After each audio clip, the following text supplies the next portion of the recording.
You cannot make anything happen to do with awakening. What I talk about is kind of preparing the temple, cleaning the garden,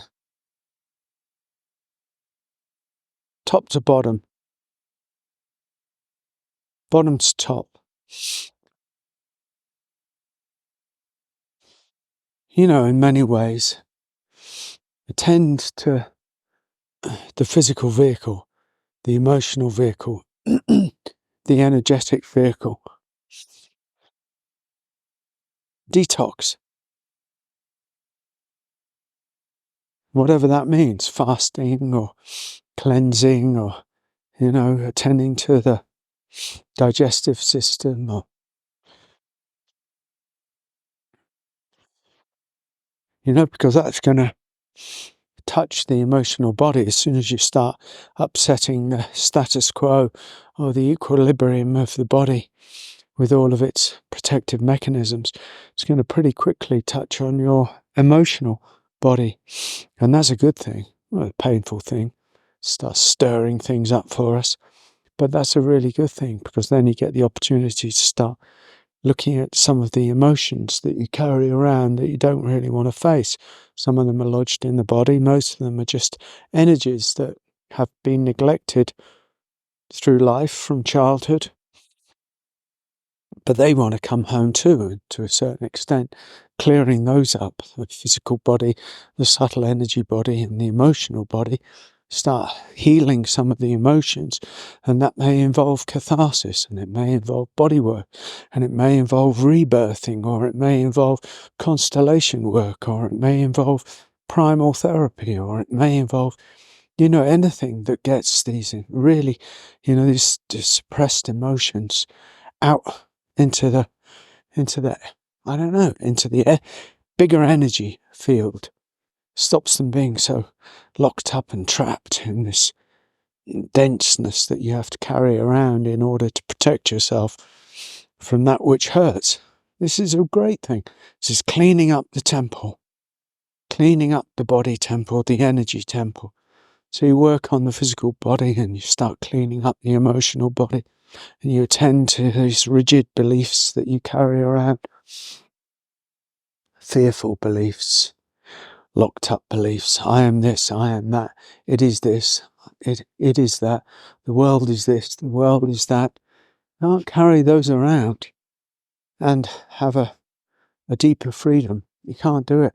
Something has to give, something has to yield. There has to be something else, another way. That's what I'm talking about here. So you start cleaning up the temple. Does it lead to awakening? I don't know. Doesn't matter. You clean up the temple, a holy temple that is you, that is your body-mind system. And then there's more space. There's more openness. Things start to happen. New things start to happen. Start changing paradigm. Start changing the whole relationship of who you think you are. There's a sort of metamorphosis that starts to happen. A transformation. A phoenix. Phoenix-like rising from the ashes. Come on, man, that's dead. Something has died and been eaten in the road. My dog wants to nibble on it and sniff on it. I don't think he wants to nibble on it, he just wants to know what it is. What remnant of life is it leaving behind? And so it's a transformation. And then, let grace do what it does. See where it takes you. It's a much more organic kind of way of being to come, underneath mind, if you like. You can't think your way to freedom. You can't think your way to awakening. It doesn't work. Something else has to happen. If that's the message of this video, so be it. You can't think your way to spiritual freedom. It's not really about thinking better thoughts, or thinking worse thoughts, or thinking enlightened thoughts, or thinking sage thoughts. It just doesn't get there. It might make you feel better for a little while, but it doesn't have any lasting value, not real lasting value. And so another way is to attend to body armouring, body toxicity, body tightness, subtle energy body. Start dealing with the emotions that have usually and inevitably been carried around subconsciously, unconsciously, that are built, that have built a defensive system, and the armouring of the heart, and the suppression of the true voice, and the suppression of the inner authority. Start paying attention and doing something about that. And then see what happens. Just see what happens. Make the temple available for God. And then you realise that